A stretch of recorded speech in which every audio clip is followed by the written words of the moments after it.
Yes, good morning and happy Sunday. It's just gone 9 and you're waking up with Ireland AM. We're with you for the next 3 hours. Coming up, the Taoiseach has said that temporary cost of living tax cuts are to be phased out over the year. We'll be taking you through that story and everything else making today's papers. Impressive Mayo got their first win of the season as All-Ireland champions Kerry slumped to a disappointing defeat. And Arsenal are back on top after a thrilling 4-2 win at Villa Park. We'll be looking at all the biggest sports stories later this hour. She's the record-breaking author who went from trainee lawyer to writing about a novel about unicorns, flatulent unicorns. Windy unicorns. Which are the largest deal ever for a debut writer. Her parents must be so proud. Annabelle Steadman joins us after 10.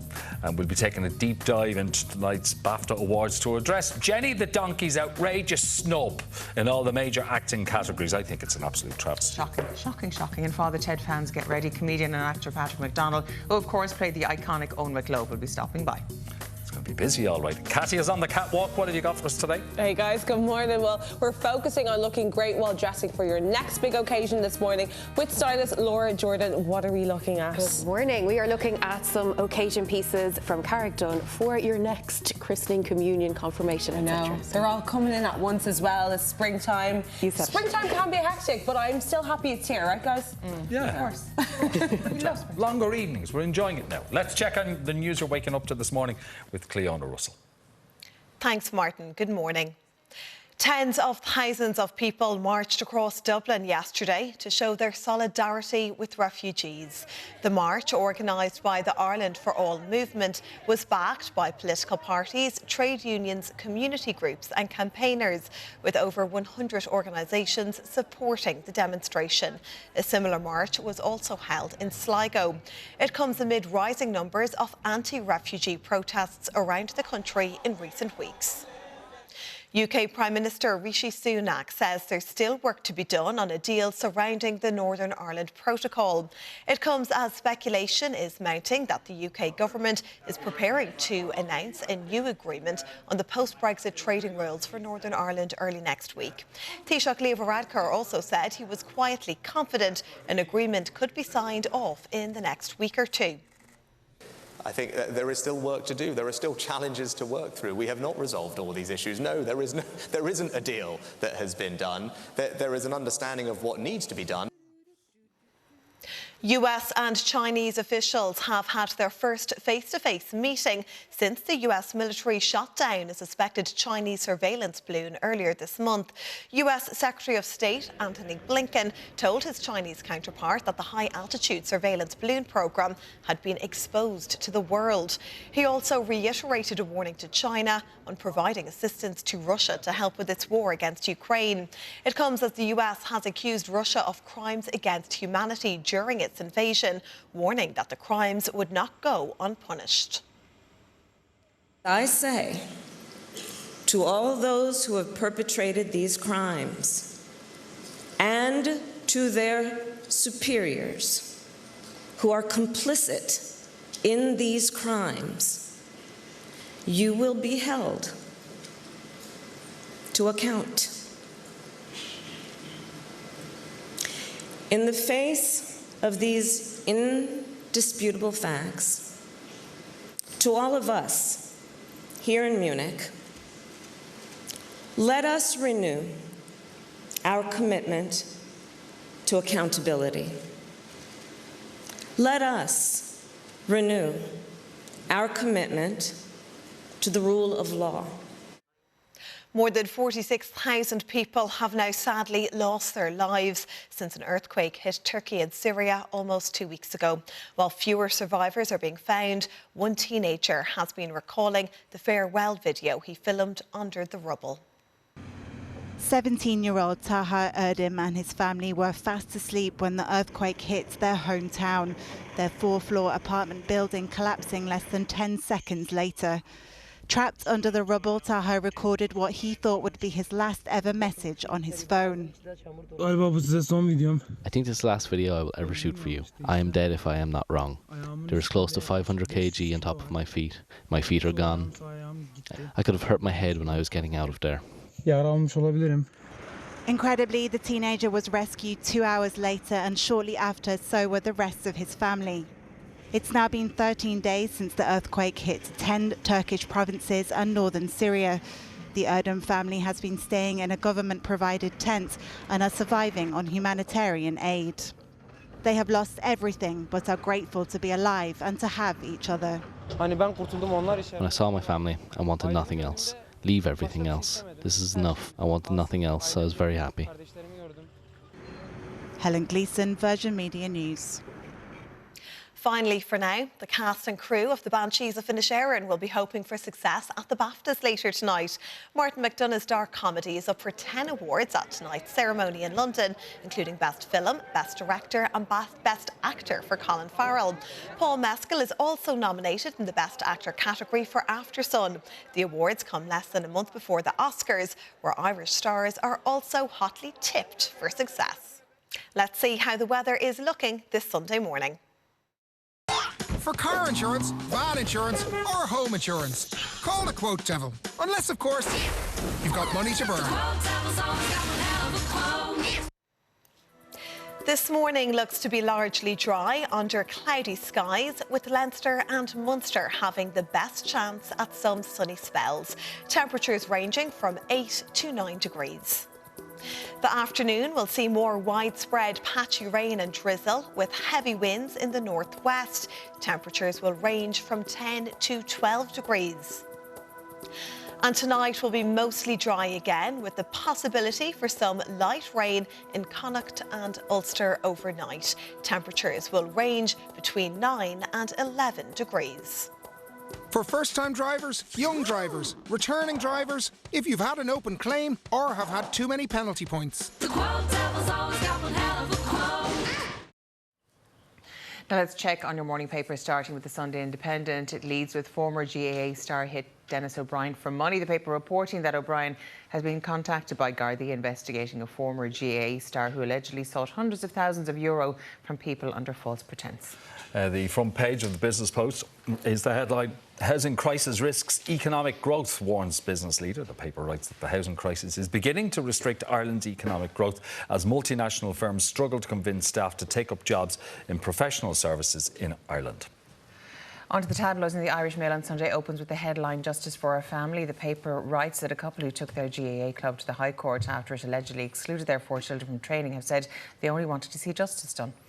The headline on the Irish Mirror reads, "Quiz Bank on DJ Kerry's €9.5 million debt." The paper refers to a statement from Fine Gael Minister Neil Richmond, which suggests that AIB should face the Finance Committee after allegedly writing off a debt of almost €9.5 million for hurling legend DJ Kerry.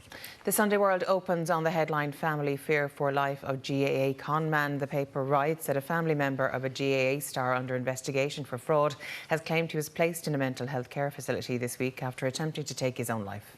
And finally, the Irish Sun on Sunday leads with "Waltz Another Year." It states that RTE has changed its mind about axing Dancing with the Stars after bosses had asked production companies to come up with a hit replacement, which turned out to be impossible.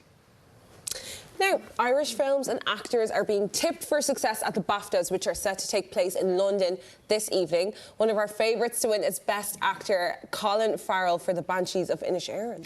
Now, half the nominations for leading actor are Irish, with the others including Paul Mescal nominated for Aftersun and Daryl McCormack in with a chance for good luck to you, Leo Grand. Anyway, this morning we'd love to know, with all the British and American opposition, do you think an Irish actor will take home a BAFTA tonight? You can scan the QR code below to tell us what you think, and we'd love to hear from you. But I'd say they will, but which one will it be? You see, like, what is it, 6 nominations for Best Actor? Three of them are Irish. Yeah. So the odds are in our favour. The odds are certainly stacked in our favour. Yeah. You would think. Barry. I'm hoping Barry Keoghan. For me, Barry stole the show in the Banshees. He was my favourite part of the movie. I wasn't the biggest. I was saying to Elaine earlier in the makeup room, I wasn't the biggest fan of the movie, but I loved him in the movie. Yeah, there's a lot of, but there's a lot of people thinking that Brendan Fraser could for The Whale. Yeah. Oh yeah. But he's in the Best Actor category with Colin Farrell. Oh, he's not in the same category as Barry Keoghan. Barry Keoghan is in a different. He's in supporting actor. Supporting actor. So we have Colin Farrell, Paul Mescal, and Daryl. Yeah, a lot of people are irked by Banshees being considered as outstanding British film. And that argument is still going to go on, and people will have plenty to say about it. They called the actors British and Irish. They changed that category, so maybe that might happen again. Anyway, more on that a little later. You can see the QR code there. Scan us and let us know. Do you think the Irish will be coming back with a gong tonight now, coming up after the break? From cost of living tax cuts to solidarity protests, we chat through the top stories making today's papers. Back after this short break.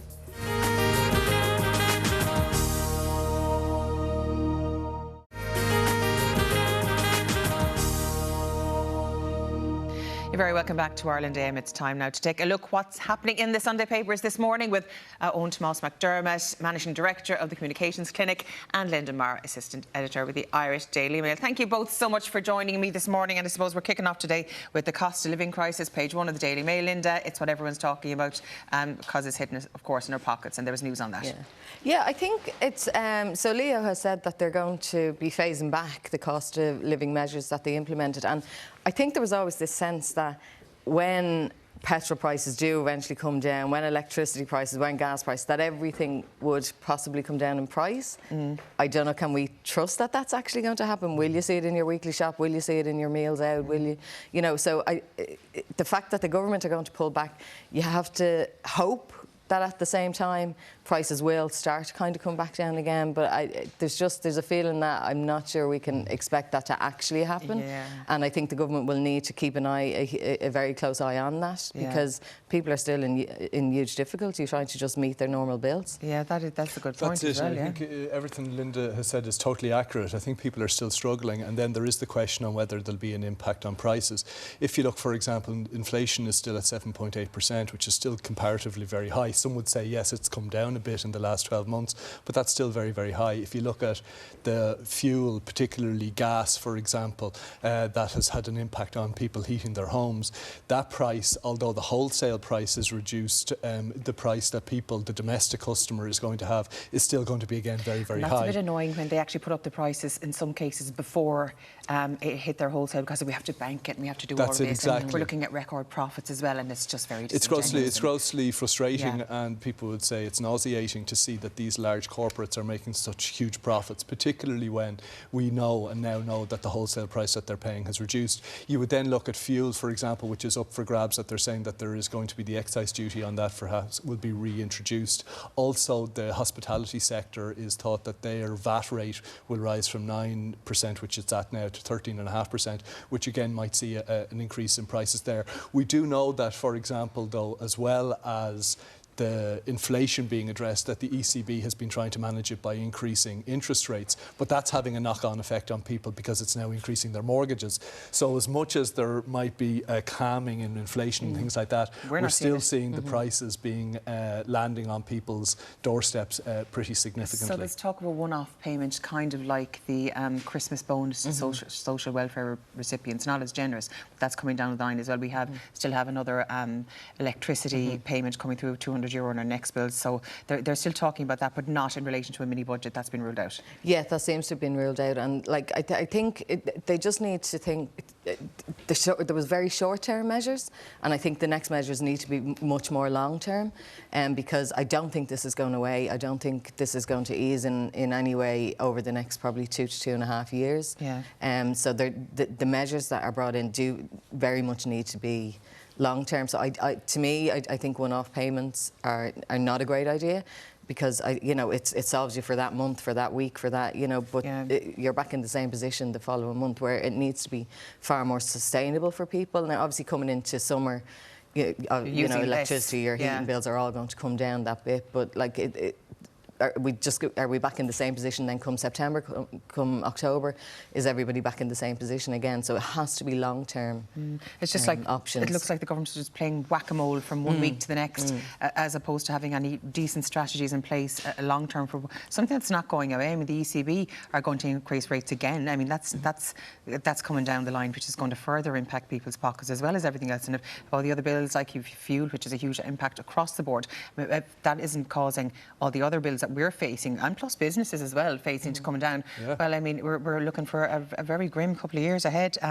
But, you know, one, I suppose, light at the end of the tunnel, we've seen some very disturbing instances of protests over the last number of weeks and months of, I suppose, far-right anti-refugee protests, and that was completely knocked out of the park yesterday, which it was lovely to see. A massive, massive protest in solidarity with refugees. Tens of thousands of people took to the streets of Dublin yesterday, Owen, and you know what? I think it sent a very strong message. It did, and a very impressive, even on a very basic level. Getting 50,000 people onto the streets of Dublin on a dreary February is very impressive, and again I think communicates really a great positivity within the country and great solidarity with refugees, kind of positivity over negativity, welcome over shunning, unity over division. And, you know, there is the Irish phrase, or the Shannock and Niarca Corlacela, you know, that without unity we don't have strength, and certainly that seemed to be a theme of yesterday's march, which I think had the support of trade unions, academics, artists. Christy Moore, for example, was present and again contributed hugely to that, and has done through his career to people on the margins. So I thought it was a very positive signal that a significant group of people are showing solidarity to people coming from outside of the country. And there are some very strong points made in relation to communication made by the powers that be to people, and the fact that a lot of these far-right groups and people they're coming from a place of fear because there's miscommunication. They're not being communicated with about what's happening, and therefore the gap, the communication gap, is being filled by this very negative and fear-mongering rhetoric which has happened here. The message, of course, being now that it's not refugees' fault, that the housing policy in this country does not work. Ever before the war in Ukraine, it was stumbling towards a massive crisis, and that's what we're seeing now. So I think it was a very strong message. Don't blame the wrong people for what's going on here. You're focusing completely, and we see certain far-right activists from the UK popping over for a visit as well, which was quite disturbing to see. So that I think that message was hammered home quite well, and for anyone watching at home who might have reservations, probably was a good thing to see. Yeah, and I think what's interesting is probably the one thing both sides agree on is misinformation and miscommunication, and that there needs to be far more communication. And, you know, if both of them can agree on that, then I think it's something that the government really, really needs to take on board. And, you know, the absence of information will always leave a gap to be filled with misinformation. So, and it needs to be controlled far better. And I think that's a message that I hope came out loud and clear to the government yesterday. Yeah, and people travel from all over the country to come to this. I mean, we saw on Vox Pops and radios and television, even quoted in papers today, that people who travel felt very, very strongly about this, because it is something we don't want to be seen as that. I saw one of the sign says, instead of historically when we emigrated all over the world, it was like no dogs, no blacks, no Irish. It was like more dogs, more blacks, more Irish. Do you know what I mean? So it's good to see that message coming through. But housing, I suppose Christy Moore made the point as well, which is reported widely in the papers today, that if you go around Dublin City at the moment, you're seeing cranes and everything. We're having hotels being built. We're having apartment blocks being built by basically to rent for extortionate prices. They're not going to be homes for people, and that perhaps is a huge issue as well that does need to be tackled. Yeah, and Rory Hearn, who has been on Ireland Day many times from Maynooth University, and he wrote the book Gaffs, he would say that the people who we should be frustrated with are government and government policy, that is what has led to the housing crisis. Christy Moore has again rightly pointed out that around Dublin city centre we have all of these very fancy hotels going up and apartment blocks, and is there enough social housing being made available, for example, there? So there are those questions that need to be asked. We also walk through Dublin city centre and we see dereliction around us, which is almost legalised vandalism, where these properties aren't being used or aren't being used appropriately. So there is this whole thrust around, well, where is the issue and who is to address the issue, and that it really ultimately falls on government. Because I think if you look at it, immigration can be and is a very positive thing, that there is a net benefit from inward migration coming here, where it brings people who have skills and expertise, whether that is to build homes, whether that is to work in our hospitals, carers, for example, nurses, doctors. These are all people that can come to it, and that there is a net benefit there. Of course, and they're wanting people to get back to the offices, to regenerate the city centres, urban areas all over the world now, not only here in Ireland, but maybe if they made it a more attractive place to live, this wouldn't even be an issue, and the businesses which are in the cities wouldn't be a threat for closure because of all this. I mean, the joined-up thinking doesn't seem to be there at all. Mental Health Minister Mary Butler promises action on transgender services. services, Linda. That's in the Independent today. Bring us through that. Yeah, I think again it's they want, again, communication is a huge thing in this, and you know there's misinformation again. People need to talk to each other. That's what's so important for this. This is new to everybody, you know. It's been there for years, but they're trying to integrate everybody into a good, nice, kind society. It's everything in this is new, and people just need to talk. The shouting needs to stop, and the talking needs to start. Listen to what the other side is saying, and you know they're hoping to bring in, you know, they want to bring in measures to try and help, especially children and younger people, before teens hormone that are coming therapy in. starts, basically. And you know, and then some of the trans groups think that there's too much. It's very invasive, the things that they have to be asked, and that's fine. Let's sit around a table and point out what's wrong here, and what needs to be fixed, because everybody wants to get to a place where we can all live. You know, in a nice society, in a kind society. And I just think, again, communication is so key to everything in this. Yeah, and this service as well has been hugely criticised by both sides of it here. But there is some, as Linda said, the communication does need to be really sat down, thought out and distributed to everybody who's concerned about these. Yeah, so this story is Mark Tighe's story, which is based off an email that was sent to Minister Mary Butler and her staff. And within the email, we don't know who the writer of the email is, but there's quite a lot of criticism in relation to a number of things. And it's highlighting the need for hate crime legislation, for example, which is a good thing. It's highlighting the need, for example, the banning of conversion therapy, which I think is a good thing. And then it is highlighting what they're describing as the archaic process that people who want to transition have to go through. As Linda said, that there's an element of interviewing, psychiatric testing that has to happen, whereas the suggestion is to go to more of an evolved or maybe more modern view of it, that we should have what they're describing as informed consent, which is putting that the person who is going through this process at the centre of it, that they have the capacity to make their own decisions, which again, you give them the information, you let them make it, rather than what the trans community are now seeing, which is that there is a gatekeeper there who is limiting their ability to avail of these services. But make their own decisions for their own bodies, yes. Well, thank you both so much for joining us this morning. Now, coming up, we'll be rounding up a Super Sunday of sport. See you after the break.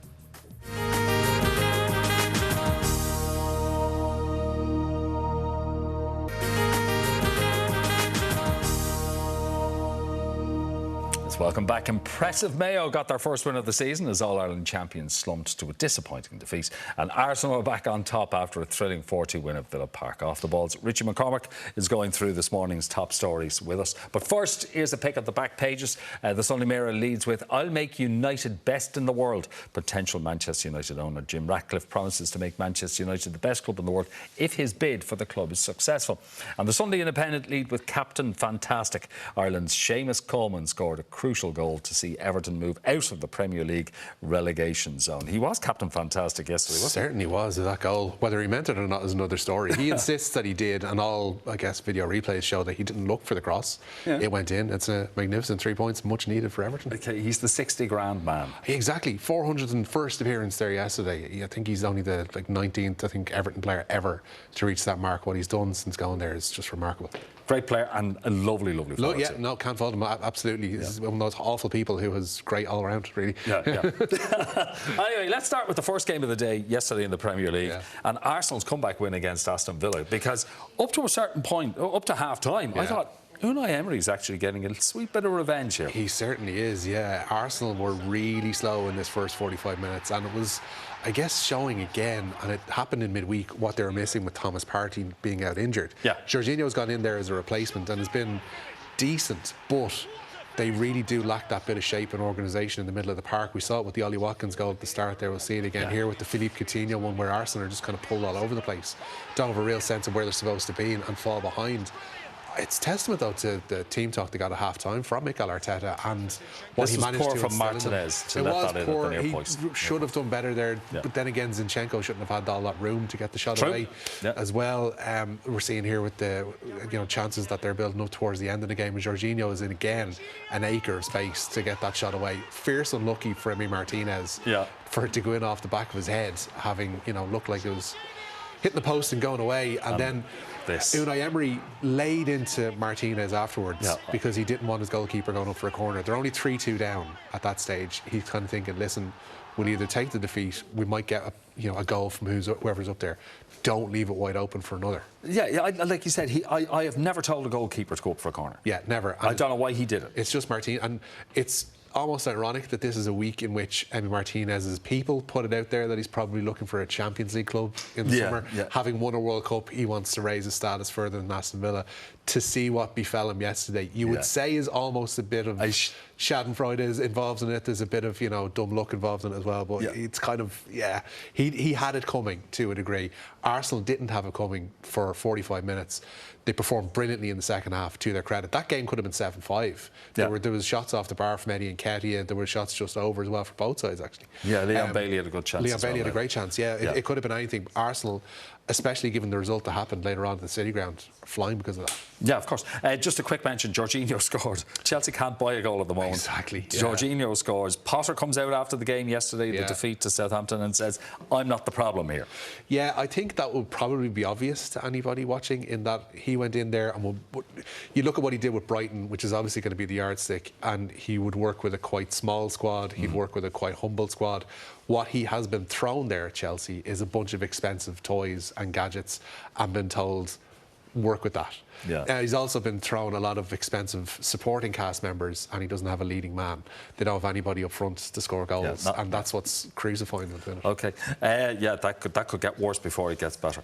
Liverpool, two wins in a row, and all of a sudden, top four talk is back on. Yeah, it certainly is. Nothing short of a brain fart, because he tries to head the ball, goes down on the ground, and his natural instincts just see him put out a left arm to try and gather the ball.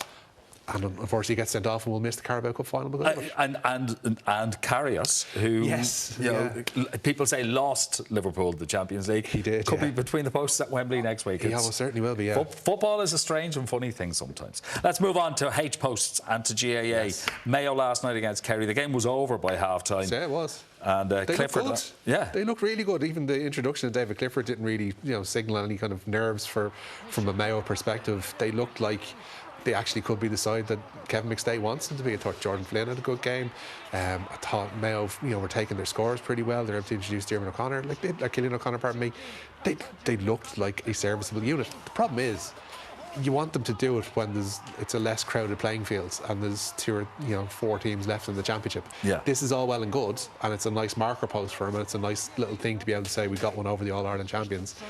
It's February, and Kerry will be a stronger unit come the spring and summer. The likes of Dublin will be a stronger unit come the spring and summer. They want to be able to do this on a consistent basis, but there were performances in there that were really, really heartening from a Mayo perspective. There are players that have shown improvement from last year, and that will be a boon for Kevin McStay, surely. We mentioned this yesterday. Roscommon, Armagh. Roscommon, top of the league. They are, and another win could almost guarantee them survival in Division 1. Yeah, they wanted to be able to show that they could hang this year, almost like Armagh probably wanted to do last year. They got the better of an arm wrestle against a very good Galway side, let's not forget. And it wasn't a brilliant match, but you want to come out on the top of those ones that aren't brilliant. If they manage to get one over Armagh today, it will show that under Davy Burke there's a real side here who have suffered through injuries and retirements and all that kind of stuff in the last year or two, but are able to hang. And if they're able to hang in Division 1, who knows for the championship later on. We'll take a quick look at Division 2 and just for a second. And the game of Páirc Uí Chaoimh today, Cork against Dublin. Feels like we should get this almost more regularly than we do. I think it's only 2016 was the last time they met in the league, which is it's been a while. Yeah, it has been a while. Nice to rekindle this kind of rivalry, I think, as well. And if they get a good crowd down to Páirc this afternoon, could make for a great occasion. I still think Dublin will be too strong. Dublin very much looking like the Division 1 sides, slumming it in Division 2 this season, and probably should be too strong again for Cork this afternoon. But a decent Cork performance. Were very impressive against Kildare last week. A decent performance. And Dublin struggled against them the week before, so we'll wait and see. Anyway, to the other H posts and to rugby and Leinster, as expected. Even without so many of the Irish internationals, still comfortable. But you wanted to see what I think we did see from them last night, which was the likes of Harry Byrne performing well. I think getting 16 points in total, including that try we see there. You wanted to see Jordan Larmour, who's back from the international duty, showing that maybe there is still scope for him to get into a World Cup squad later this year. It's going to be tricky, but it's still within his purview to be able to do it. it's just a horrible week to be playing Welsh teams, though. The Dragons, and we saw it the other night with the Ospreys as well, against Munster. Like, they're in a horrible position as regards wages and contracts and all that stuff. So it's almost an ideal team to be a time to be playing them. But Leinster, again, imperious, but much like we said about Kerry in the Championship, Leinster have a habit of doing this. They'll go to the top of the URC or the Pro 14 or Pro 12 as it was, perform brilliantly throughout the season, get to the playoffs, suddenly they get a bit wobbly, but they'll be almost certainly in the top 2 now, which guarantees them a home path throughout the knockout phase. So looking good for them. Yeah, absolutely. Connacht made hard work of last night's win. And they were so far ahead. Happens, though. Like Zebre, I think back to earlier in the season, caused Leinster like a bit of a wobbly day over there as well in Parma. And like Connacht, again, have been in decent form the last couple of weeks, and being able to do it without Bundy Aki and being able to do it without their international contingent in the main, looked like they were a decent side. But Zebre, like, it's 14 defeats in a row. Yeah, but they do have that habit of the odd game amongst them making things a little nervy for their opposition, and Connacht just happened to come out the better side of it. It's kind of grist to the mill for the coaches, something to work on throughout the week and show their learnings and work-ons. Okay. Interesting day ahead in sports. Sure, thanks for talking to us. Coming up next, it's time for some spring wear on the catwalk. We're back after this break.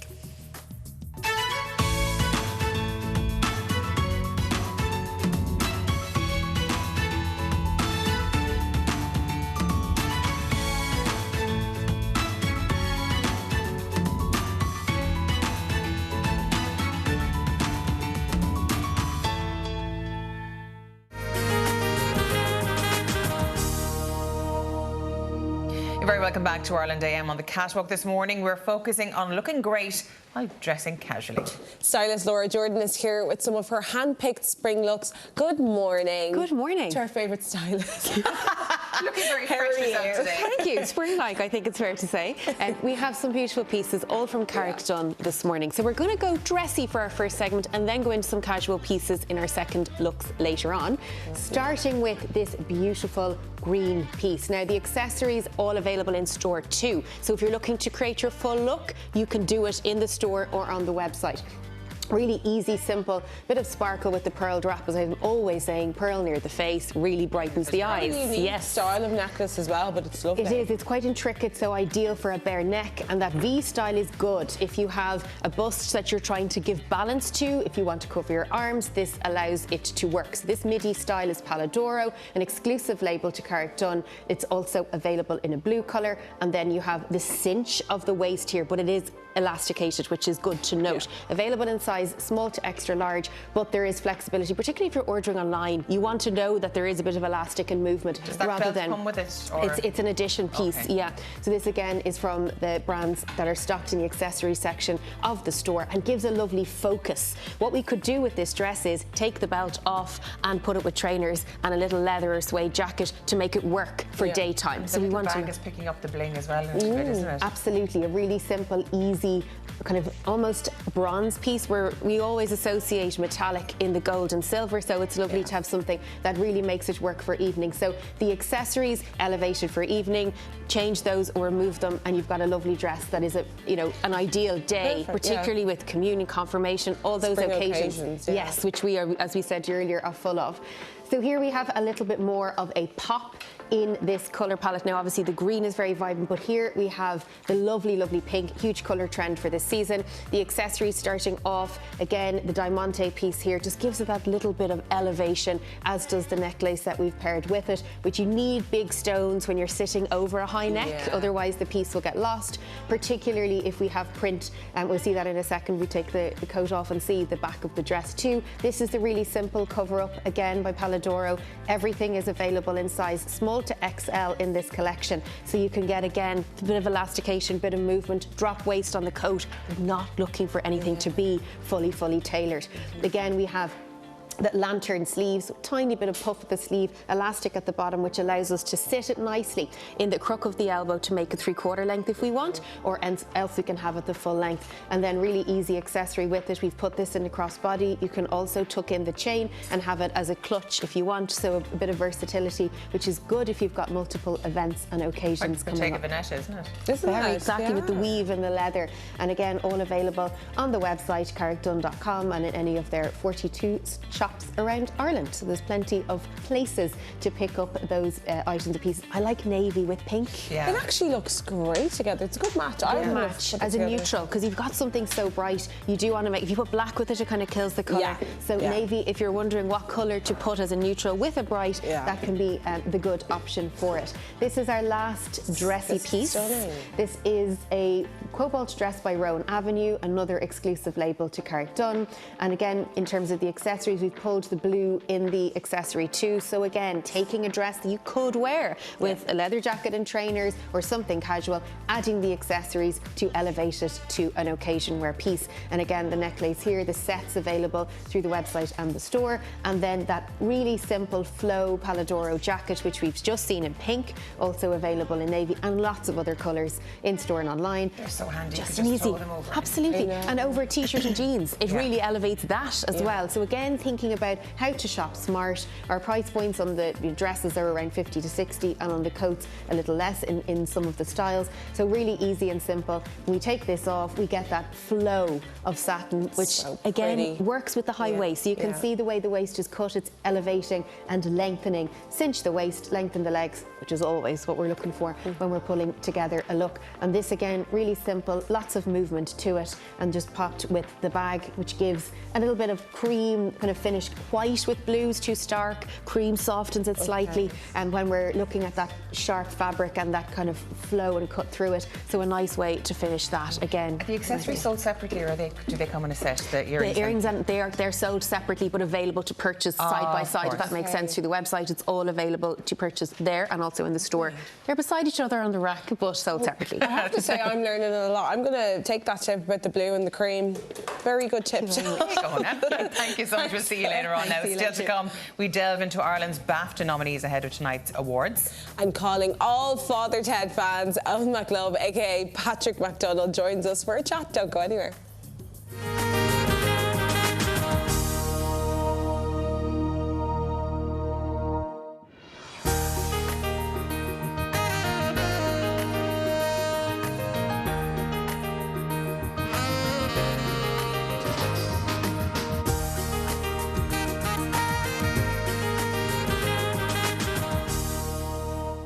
Now let's check on your morning paper, starting with the Sunday Independent. It leads with former GAA star hit Dennis O'Brien for money. The paper reports that O'Brien has been contacted by Gardaí, investigating a former GAA star who allegedly sought hundreds of thousands of euro from people under false pretences. The front page of the Business Post has the headline, "Housing Crisis Risk Economic Growth," warns a business leader. The paper writes that the housing crisis is beginning to restrict Ireland's economic growth as multinational firms struggle to convince staff to take up jobs in professional services in Ireland. Moving on to the tabloids now, and the Irish Mail on Sunday opens with the headline, "Age limit on mental health medicine is illegal." The paper writes that teenagers over the age of 16 and adults with mental illnesses are being denied free medication because the state has refused to correct defective legislation, confidential documents have revealed. The headline in the Irish Mirror reads, "Quiz Bank on DJ Carey's €9.5 million debt." The paper refers to a statement from Fine Gael Minister Neil Richmond, which suggests that AIB should face the Finance Committee after allegedly writing off a debt of almost €9.5 million for hurling legend DJ Carey. The Sunday World opens on the headline, "Family Fear for Life of GAA Conman." The paper writes that a family member of a GAA star under investigation for fraud has claimed he was placed in a mental health care facility this week after attempting to take his own life. And finally, the Irish Sun on Sunday leads with, "Son's blood is down your hands." It states that a mother whose son died from a heroin overdose has told the Kinahan cartel, "My son's blood is on your hands." Now we've a couple of texts coming in about the BAFTAs and who's going to take one home. So we get into it. We put on a poll asking, will an Irish actor win the BAFTAs? And Siobhan says, Paul Mescal's rise happened so quickly. He doesn't come off like a big celebrity at all, but he's off to the Oscars next. I agree with you, Siobhan. Yeah, Nellie says, I really hope Colin Farrell wins it. He's such a credit to the nation and represents us better than we deserve. Well, right. Like Brendan Gleeson and Parry Yogan and There's a load of them. There's a whole pile running for that. No, and speaking of the BAFTAs, our fellow nominee and also pretty boy Austin Butler, our deception. Yeah, he's up for Best Actor, isn't he? He's up for Best Actor, but I'm afraid our deception of him might change after you find out how he put on weight for the role of Elvis. I mean, we've all watched the film, and towards the end, he is asked to play Elvis past his prime, where he's struggling on stage, and he had to put on so much weight. This is him when he was kind of like skinny, I guess, for the role, and like this is him when he's after all the Häagen-Dazs. He drank litres of Häagen-Dazs and would microwave it to put on weight, and he took a page out of Ryan Gosling's book to do this. He would also have 24 donuts a day, and he said, look, for a week it was fun. We'd all enjoy that for a week. We'd be like, yeah, I can eat whatever I want. But he just felt awful. And the worst part, guys, is with COVID, there were several shooting delays and he had to lose all the weight and just end up wearing a fat suit for all those scenes that we saw. So it was all for nothing. Fat, there is a word. I would just like Are we allowed to say fat anymore? I don't know. Apparently not if you're in a Roald Dahl book anyway, because wait till you hear this, which is very... sorry, I found this very irritating. As a girl who has been called fat a lot in my life, even it annoyed me now. His children's books, Roald Dahl's, are being rewritten by the publisher Puffin to take out language deemed offensive. So sensitivity readers were hired, and they went through it and to say like what people should and should not be reading these days. Would you believe it? They wanted to be enjoyed by all. So extensive changes were made across his work. So the word fat has been cut. The word ugly has been cut. Augustus Gloop in Charlie and the Chocolate Factory, he is now described as enormous. I'm sorry, if someone called me enormous, that's way worse than calling me fat. That's way worse. Because we were saying fat is almost a scientific term. Mr. Twit is no longer ugly and beastly, he's just beastly. In The Witches, a paragraph explaining that witches are bald beneath their wigs ends with the line, there are plenty of other reasons why women might wear wigs, and there is certainly nothing wrong with that. No. It takes the magic out of it. Hasn't it extended to Thomas the Tank as well? His boss is no longer the fat controller. He's the controller. That happened years ago. But this is one, and I have this written down in my WhatsApp so I can say it properly. James and the Giant Peach. Yes. The love I have for that is amazing, and the rhymes and the poems were brilliant. So the one I loved was Aunt Sponge was terrificially fat. I love that word, terrificially, and tremendously flabby at that. Aunt Spiker was thin as a wire, as dry as a bone, only drier. Both of these verses have been removed now. Wait till you hear it. So Aunt Sponge is now a nasty old brute and deserved to be squashed by the fruit. And Aunt Spiker was much of the same and deserves half of the blame. Now, recently enough, Netflix did buy the rights to all the Roald Dahl, which as we saw Matilda recently. She bought all the rights to it. A lot of people are saying maybe that's the reason. But apparently, this review started way before Netflix actually bought the rights to it. But you know what? It reminds me a little bit of... It's censorship, and like it or not, you mightn't like these words, but they were a work written by an author of a time, and that's what they are. Do it like the Disney works now, the little codicil in the start of it saying... We need room for magic and imagination. But that would be like putting nipple tassels on a Botticelli, for God's sake, painting. It's just wrong. I know, God, we could talk about it all day. Anyway, rant over, but God, let's roll down for God's sake. Take away our soapbox, will you? We've lost the run of ourselves. Anyway, after the break, breakout author Annabelle Steedman will be telling us how her little book about unicorns became a worldwide bestseller and major motion picture. We'll see you for that in a few minutes.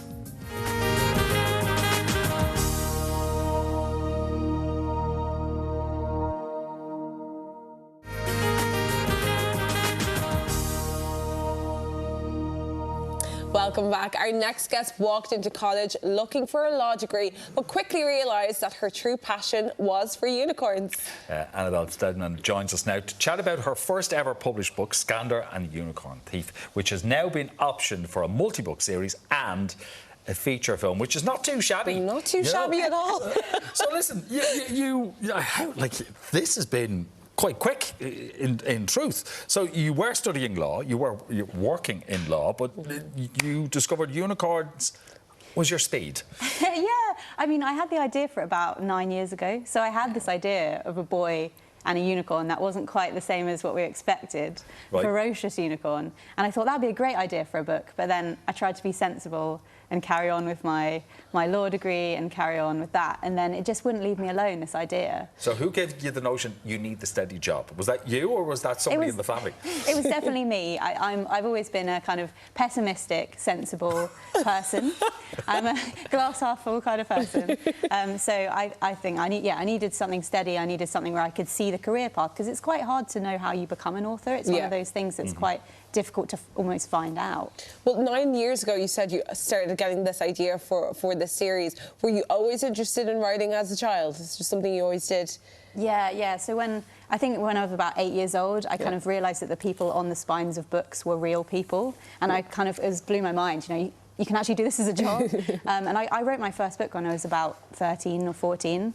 Really? About pirates and spies. Yeah. Okay. Yeah. So how come we haven't seen that yet? Oh, I'm not sure I want to show anyone that. I feel like you have a vault just full of ideas and future feature films that we might see. Okay, very, very impressive. But I always say that to children when I see them in schools. I say, you know, I was writing those things now, and some of the things that I thought of then are in this book. You know, your imaginations are, you know, amazing. So write things down, and you never know. But could Pirates and Spies not be rewritten?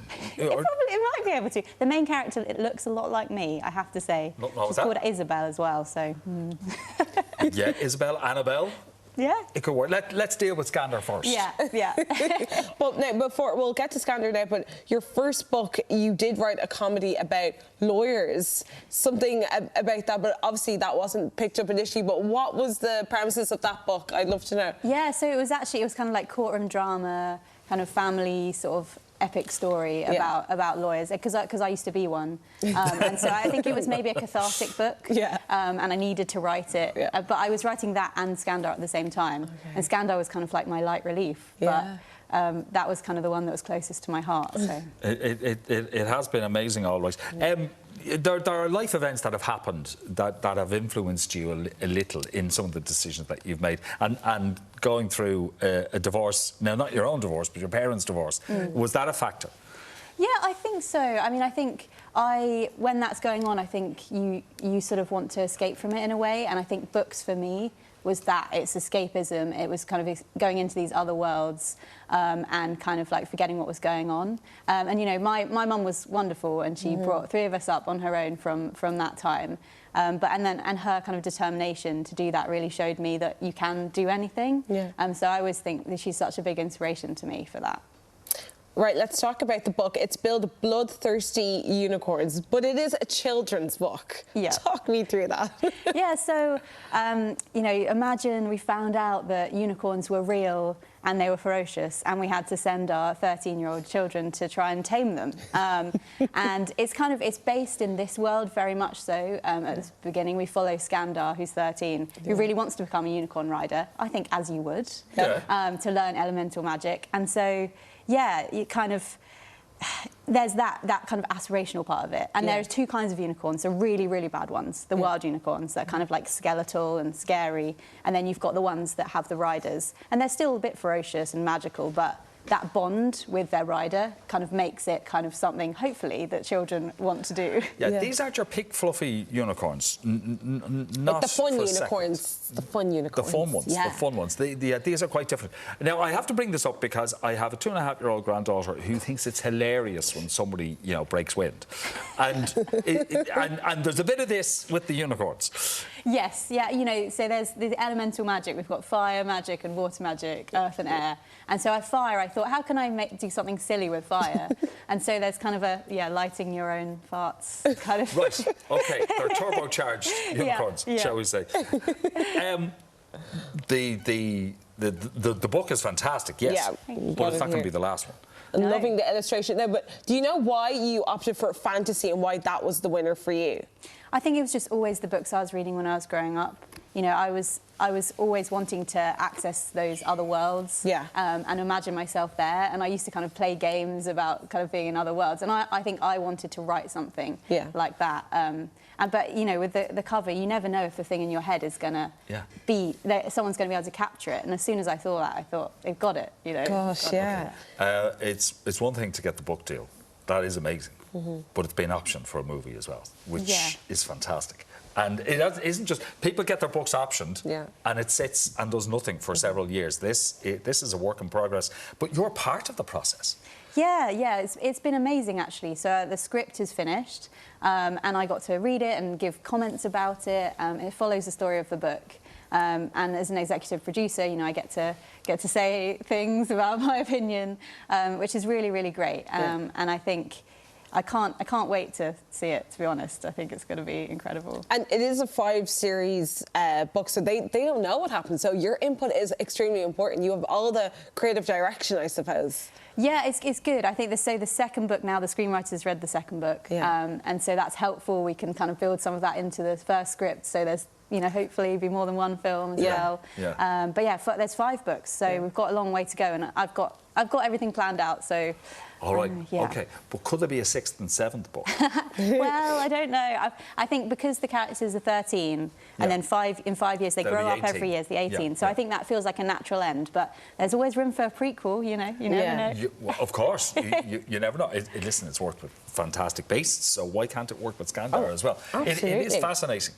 Yeah, no, honestly, and I just want to ask, like, just even having it here, like, how did it feel when you just saw the illustration and just seeing it come to life almost? Yeah, honestly, I remember when I got the first copy, you know, in the post, they sent it to me, and I thought it was something else. I thought it was a different book, so I opened it, you know, and then I saw it, and I was on my own, and I just kind of had it for a minute, and it's just that moment where you think, like, I did it. I can't believe it. And still in the shops and things, sometimes it really. I've spoken to authors before, and they say that when they actually, for the first time, physically hold a copy of their book, their thoughts in a lot of cases go to the last couple of lines they wrote and where they were when they wrote it. Where were you when you just put the final few words? Well, it was during the COVID pandemic that I did a lot of work on this book, and so probably I was at home, I would say. But yeah, and it's just that feeling of having something that other people can access as well. You know, sharing the story, like and that now there's sort of a community growing up of kids who are reading it, and they're, you know, who's your favourite character, and it's amazing to see. It is amazing. You release it to the world, and the world accept it, which is just a fantastic feeling. Yeah. And come here, I know it was during the pandemic, but how did you celebrate? I know there wasn't any wild parties, I suppose, but you did something, right? Yeah, no, definitely. And because the film deal happened at the same time, it felt like there was so much to celebrate. But yeah, couldn't go out, but had a really nice takeaway at home, you know, had a bottle of champagne. Yeah. Like, that's how it's done. Thank you so much, Annabelle. It's been a pleasure talking to you. Thank you. And a reminder that Annabelle's book, Skandar and the Unicorn Thief, is available now from any and all good bookshops nationwide. It's even in the bad ones. Even in the bad ones. Even in the mediocre. Yeah, after the break, we'll be having a flipping good time as we get some practice in ahead of Pancake Tuesday over in the kitchen. Stay with us. Why do you want to be here? I want to be a Marine. That's not good enough. To be a good Marine means to know thyself and seek self-improvement. That means you, damn it! Aye, sir!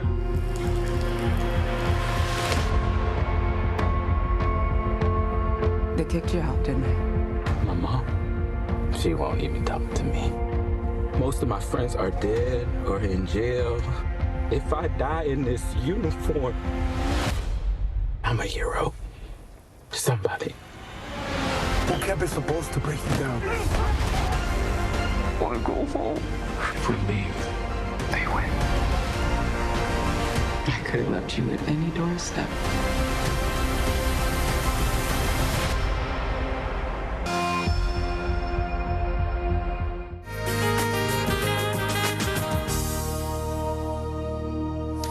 Very welcome back. Yippee! Pancake Tuesday is just around the corner, so we thought it might be a good idea to put some practice in. Definitely. Joining us now is Ciara Brennan from Happy Food at Home with a fruity twist on the classic pancake, isn't that right? Good morning. Hi, how are you? Welcome to the show. Thank you very much. Thank you very much for inviting me. I'm thrilled to be here. And your debut. And debut, what a better debut to have, because we're making some lovely fluffy pancakes. So we're going to try and make fluffy ones, but we're definitely making pancakes, but we're doing vegan pancakes. Vegan, okay. So I am vegan and my catering company is vegan, but we're doing it with 4 ingredients. Okay, so simple. Making it very, very simple. So you have oats, you have milk, you have banana, and you have baking powder. Okay. Simple. Real easy. Yeah. And you put all of those into this blender. Try and get a really fast blender. So that's your NutriBullet. It is. It's handy. There's a lot of variants on that. If you don't want to use the big massive blenders, it's a lot handier. I know. Yeah. So I think the recipe is up online there. But basically, you're using 1 cup of oats, and I'm actually using gluten-free oats purely because a lot of people are gluten-free. So we'll just make it easier for everybody. Yeah. 3/4 of a cup of plant milk. I'm using soy. Okay. Soy, absolutely brilliant for you for protein and fortified vitamin D as well. So we want to get as much as we can in here, nutrition-wise. Packed with nutrients. And just 1 teaspoon of the baking. 1 teaspoon of baking powder, and then 1 whole banana, preferably ripe. So the riper you have, the better. All right. And the great thing about this is if you do, they're all store ingredients. Yeah. But if you have some bananas going off, you can actually make this and whiz it up, and then you could actually freeze it. Now, I am not doing this on TV because we won't be able to hear what I've got to say. So what I'm doing here is I'm going to put them in here, and while this cooking, I'll just talk to you about how you can actually freeze them. Okay. So just what you're doing there, so this is how you blitz it till it's all blitzed up anyway, and then we're making small ones, so literally like a tablespoon or something like that. You can actually make them the bigger you want, but if you want them to cook quick, and I'm looking at this for a breakfast option, and especially if you're a busy parent and you want this for maybe your children because they could even get involved in it. Yeah. Real easy. And how hot does your pan have to be? Now. Because there's no oil on it, is that right? I don't cook with oil generally because it becomes a saturated fat. Okay. And if you're going to be using oil, you need it in its glory. So you want all the nutrients from it. So it's a non-stick pan anyway. This is an induction hob. So I'm going to, they've all vary, you're talking medium heat. Yeah. 3. 3, yeah. Yeah. You want it hot quickly because you want to cook underneath. If you don't cook it, there isn't a huge deal. None of that is going to really affect you if it's not cooked. There's no raw eggs or anything like that. No. Now, the other brilliant thing that I think is fab about this is you can actually put them into these little containers here and you can freeze them. So you can just take them out that morning and put them on the pan, or take them out the night before and decorate them whichever way you want. So this, I think, whereas if you've got some kids... Yeah. Is there heat on there in the induction hob, or there is. There is, yeah, grand. I'm going to put it right up. Yeah. You can see the bubbles coming up there now. Okay. Now, I am going to put raspberry in one. Just going to cut it up because I think it's fab. I have some lovely citrus there as well that you could put on. So, and that will be cooked into it? No, you could put it on top. Okay. But the reason is that I'm trying to do everything that's actually in season. In season at the moment are citrus, pomegranates and passion fruit. So cook with the seasons. Yeah. And it just makes life a lot easier because they're going to be on the shelves in front of you, and they're going to make it interesting for yourself. Yeah, but it's good for you. It's good for your body to eat what is in the season. There's a lot more nutrients as well if they're not force grown as well, if they're just naturally occurring. Yeah. So we will do, I'm going to do a chocolate chip one. I am going to do a naughty one. But I'm going to use dark chocolate, and it is vegan, if that makes any difference to anybody. Dark chocolate's very good for you. I won't have anything said about dark chocolate. They've got nice good fats in them. Raw cacao is fantastic, and it's a really good energising drink. I drink it in the morning because I get up quite early some days. Now, do you, so when you say to freeze them in the little container that you have there, do you have to defrost them before you pop them in, or can you just pop them in the pan like that and they just go out? You can do either or. Yeah. If you're going to do it straight from frozen, do it on a very low heat. If you're going to defrost it, you do it on the high heat like I've done here. I guess that's the benefit from having them vegan, because you don't need to worry about the eggs freezing and cooking. 100%, and they will hold up in the freezer for at least a month. That's brilliant, And when you're looking at what binds it all together, the banana is kind of taking the place of the traditional egg and pancakes. Yeah. Now, if you don't like banana, you can actually use something like a sweet potato. Sweet potato? Yeah. But then would you... That's very sweet. I wouldn't add any sugar at all. I might even put a little bit of vanilla just to counteract it. Oh. You could use that. You could use an avocado. You could use chia seeds soaked. There's so many different options. I could talk to you about it for all day long. What I like to do with cooking is I like to do something with a canvas that you can add, and then surround yourself with beautiful colour and food and nutrients. It makes it so much more interesting, and you're motivated to cook then, and you're motivated to work with these products. So the spread is fantastic, I have to say. I do like displays. Yeah. And is there a danger then going a bit rubbery? Because I know sometimes when I cook pancakes, that I can overcook them. Well, you're going to have to tell me. Yeah. I'm going to let you. Oh, right, okay. Try that.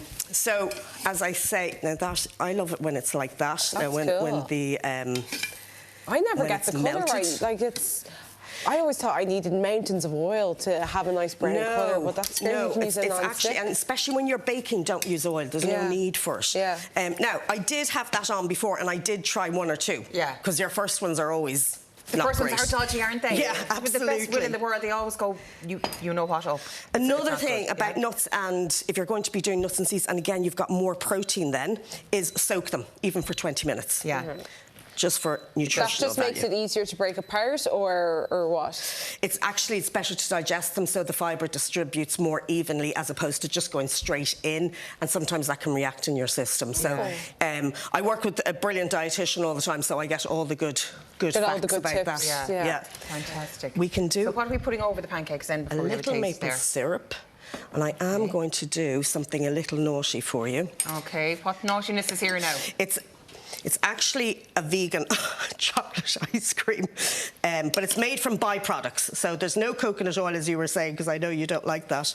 And you can just try those there. Have you got forks, spoons? Here we go. Thank you very much. Which one? You can try. I'll try this one here. Yeah. And always add some chia seed or something like that you can sprinkle over it. Chia seeds, and they're lovely soaked as well, aren't they? Yes, yeah. So if you are using really them as soaked. the kind of binder, I presume you'd have to soak them. You can soak them, yeah, absolutely. But if you were to put them into that type of a batter... It's very tasty. You have to say that, I know, but you have to mean it. No, it's really nice with the maple syrup. I love that. Well, the recipe details are up on our website if you want to check it out, or you can find Ciara on her Instagram at Happy Food Limerick Vegan. They're absolutely lovely. Now, up next, it's Fraser versus Farrell as we look ahead to what some have called the Showbiz Showdown of the year. We'll see you in a few. Oh.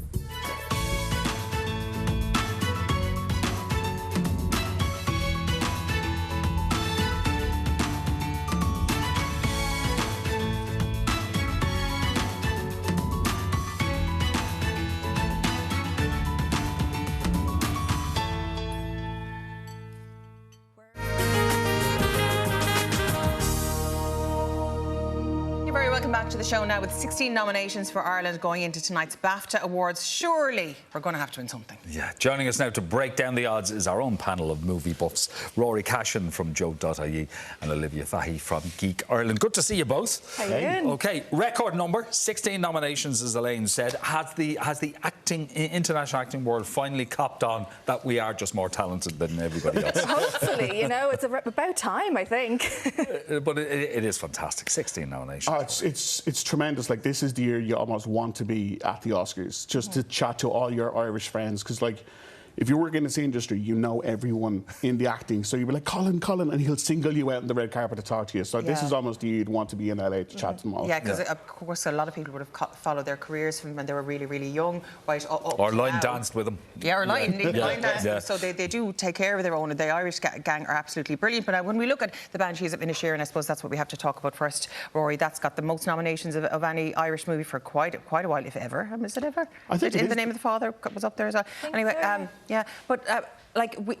With acting, we've supporting actor, there's screenplay, there's film. I mean, the chances are it's going to come home with a few BAFTAs anyway. What do you think we could look at tonight in terms of what we're going to win? Definitely original screenplay. Yeah. Probably definitely director, I think, because the money behind it is from Film 4. Yeah. That the BAFTAs are thinking that this is as much a British movie as it is an Irish movie. It's been called British, so... Yeah. So off the back of that, I think they could reward it a lot for the behind-the-scenes stuff. As for the in-front-of-the-scenes stuff, I can see Brendan and Barry maybe splitting the vote because they're both equally brilliant in it, in different ways, very different ways. Which is a shame, really.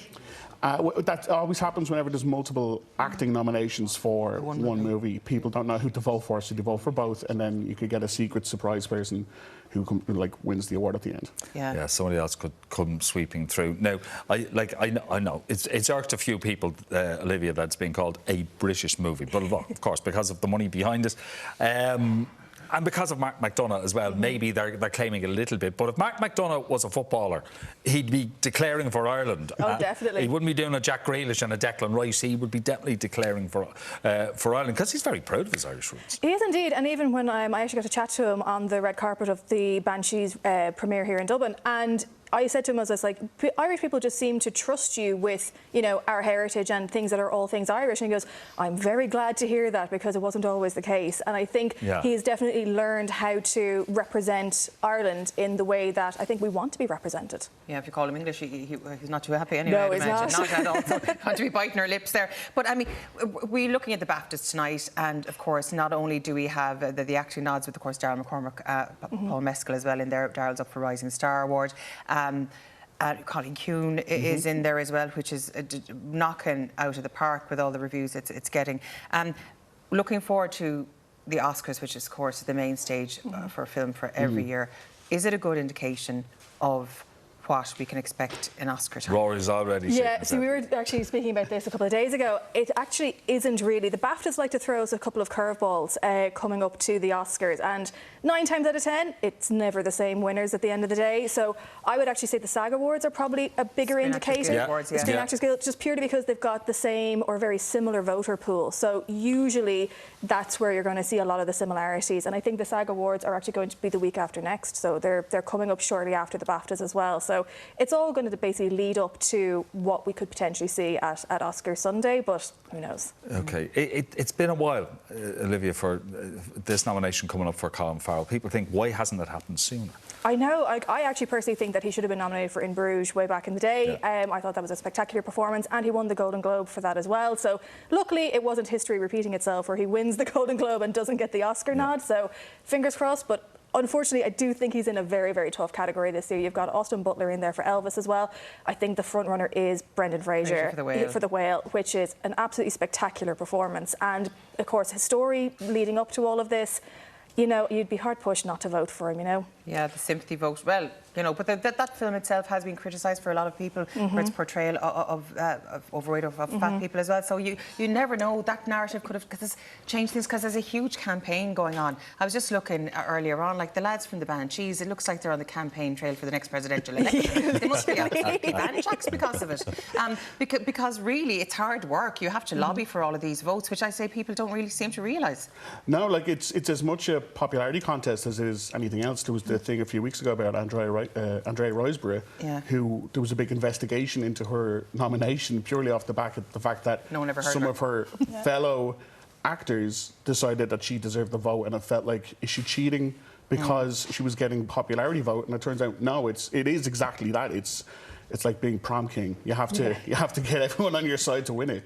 Yeah. So we have other notable people tonight as well. Paul Mescal. He's firmly arrived amongst the elite of Hollywood now, hasn't he? Really. 100%. I love the parallel of Paul's story and Kerry Condon's story, in that Paul seems to have arrived out of literally nowhere and has stormed Hollywood and is in Gladiator 2 next year. And then we have Kerry Condon, who has been chipping away at it for 20 years, going from huge blockbusters. Back in the day, she was in Ballykiss Angel and Angela's Ashes. And the same year, the two of them are kind of congratulated and rewarded in the same way. And it just shows that, like, no matter how long you've been at it or how good you are, if you stick at it, you will be awarded for it. Yeah, I know. It's been fascinating that she has been around. And people saying, how have we not discovered her? Why has it taken till now? Well, if you're into theatre, you'd have known her quite well. She's been working with McDonagh for quite a long time, and he does seem to have brought up a lot of his favourites with him. We had Gary Lydon on the couch the other day, and he's in it as well. He's playing the baddie, of course. But I mean, Martin has a great eye for the cast members, and they translate very well from theatre to his movies, which I think is quite good, and that's what we see, I suppose, with Kerry. Absolutely, yeah. Like, I think it's fantastic that she has made that transition. And, you know, in the last few years, she was in The Walking Dead, she was in Better Call Saul. She's really been building a very impressive CV. And off the back of this nomination, whether she wins or not, it's just going to be another huge jump for her. She'll end up getting... because I remember listening to Brenda Fricker talking before, saying sometimes to be nominated and not to win is better for you than to actually win, because people will assume, because you've got the gong, that it may cost a fair few pennies for you to be for you to agree to take on a script. We got to mention Daryl McCormack. He was here a couple of weeks ago, and he's actually nominated for 2 awards. He is indeed. He's nominated for the Rising Star Award and also for Best Actor. Surely a bit of God he'll get one of them. Well, he should actually win Rising Star, purely because he is quite literally a rising star. He is probably one of the most accomplished in that category. Now, he is up against Emma Mackey, who is also known for her role in Sex Education. She's also made the jump to film, so I think she is probably his biggest competition in that category. But in my opinion, I think he should win it. And of course, Colin Kuhn, we can't not mention them. Yeah. Irish language film. So brilliant. It's so sad. Yeah. The last 10 minutes I was inconsolable. It's just It really such a was. sad, brilliant movie, but unfortunately it's going up against the movie that has been the most nominated. Yeah. I think it's got 14 nominations yeah. at the BAFTAs, All Quiet on the Western Front, so it's not German going film, to isn't it? beat that one. It's the big Netflix war It is, movie. yeah. But you know, it's the fact that an Oscar movie is finally being recognised in this way. It just puts another spotlight on another aspect of Irish cinema. I mean, of course, we had Colin Barry and Fiona Crowley on the couch as well last year before all this blew up, so it's absolutely great to get for them to be getting We'll the watch with recognition they interest deserve. and with fingers crossed. Exactly. Fingers, toes and everything else crossed. Yeah, there you go. Thanks a million for joining us today. We'll see you again for Oscar season. OK, still to come. Father Ted's Patrick McDonnell is in the building. Stay with us. We're back after this break.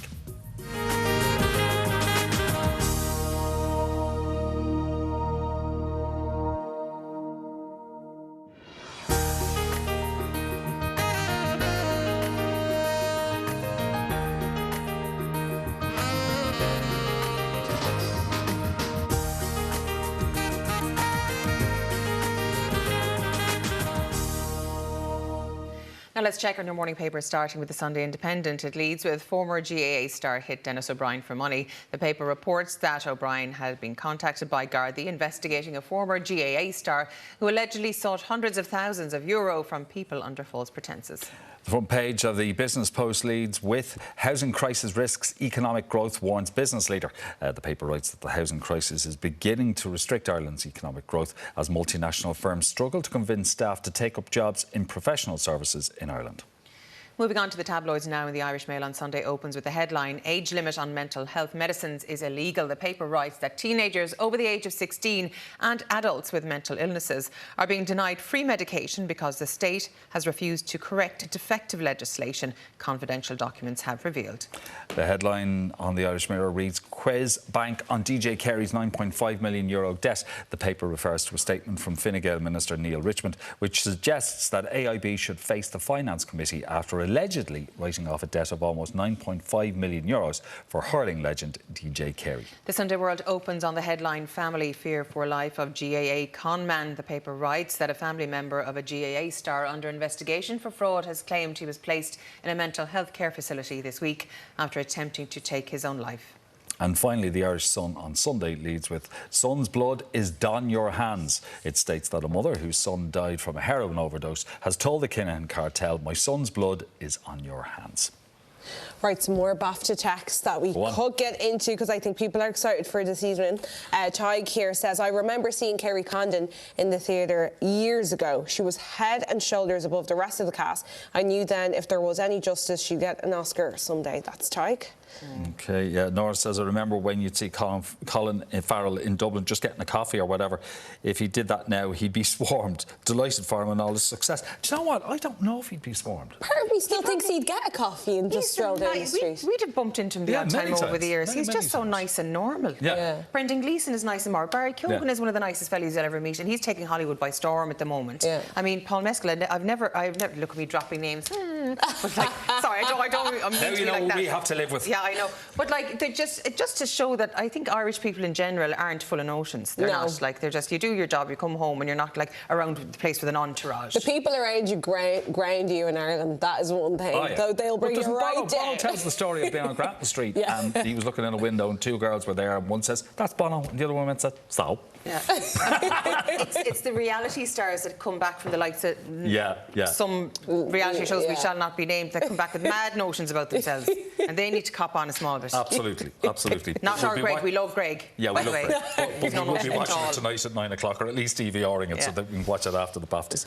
Now, car insurance, right? They've done a survey to find the 5 most expensive and the 5 least expensive counties in Ireland. to get car insurance. And I was actually shocked. This is from a Chill report. And yeah, where would you say is the dearest county for car insurance? Dublin. Donegal. I said both. Neither. What is? The most expensive county for car insurance is Longford. Longford at number 1 at an average price of €738. Louth is next on 709, followed by Limerick, Cavan, and then it's because they're all the mad. most expensive. Is it because they're all reckless drivers there? I don't know. Oh, I think the road's bad. We're all just as bad. Is it because in city areas, there's more cars and people aren't driving as fast? I don't know, but that was the result of that survey. That's bonkers. Completely bonkers. Yeah. No, this is Chill. Put it in there. But we do have the least expensive counties, which also surprised me a little bit, with Waterford being the least expensive on €607, followed by Cork. I've done that incorrectly. I beg your pardon. 549 for Cork. For Waterford. Okay. 579 for Cork, second. And then Wexford and Wicklow were tied on €571, with Kilkenny fifth from bottom on €554. Oh wow! There's people now watching this going, I'm from there. And I was quoted £2,000. Yeah. But, shop around. You're better to shop around. Fascinating. I said Donegal as well. I would have thought it was Donegal. I would have thought Dublin. Or Dublin. The 2 Ds. Right. Coming up, comedian Patrick MacDonald tells us what he has been up to since his Craggy Island days. We're back after this short break.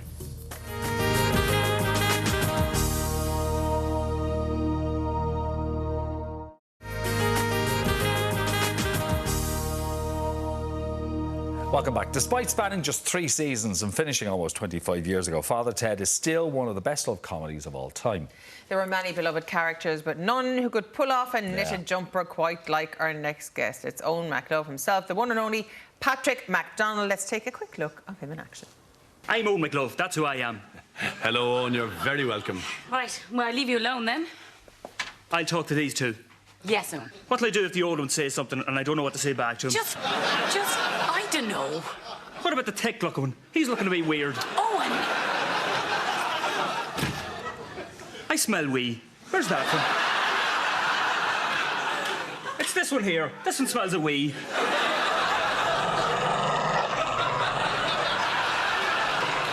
Oh, great to see you. It really is. And it just doesn't stop being funny. Like, I've 2 kids under 25. Father Ted nuts, and they use it as memes. Only yesterday, one of the kids sent out a GIF, and it was a Father Ted scene. Like, is it just it's that funny that it has lasted the test of time? I haven't seen that in years, actually. Yeah. Have you not? No, I haven't. Here we're in hysterics section. Yeah, I know. But you weren't laughing. No. No, I was looking very critically at myself, saying, oh, yeah, I could have done that better. But no, it's just never gone away. Never, ever. I don't think it will now. Yeah. I wonder. I mean, it's kind of like Only Fools and Horses, Father Ted, these iconic Fawlty Towers. They're just iconic comedy shows that are never going to go away. That's right, yeah. Fawlty Towers is coming back, actually. That's a bit mad, but yeah. What do we feel about that? Not good. No. Never go back. No. Yeah. Never go back. But the Father Ted thing has just kept going. It's as you say. I see all these memes with me. I'm compared to what's the Minister for Agriculture, Charlie McConalogue. He gets a lot of the oh my glove. Yeah, he does. Yeah. He looks more like me there now than. Look, come here to me. When it was filmed, all the kind of stand-ups and comedians we're familiar with now today. I know Joe Rooney and yourself are kind of like a double act when it comes to Ted Fest. But so many of you were in Father Ted that have gone on to massive great things since. But what was it about Father Ted? No, in fairness, there has been a fair few of you. But what was it about you that attracted to it, or was it it's Teddy, we're going to do it?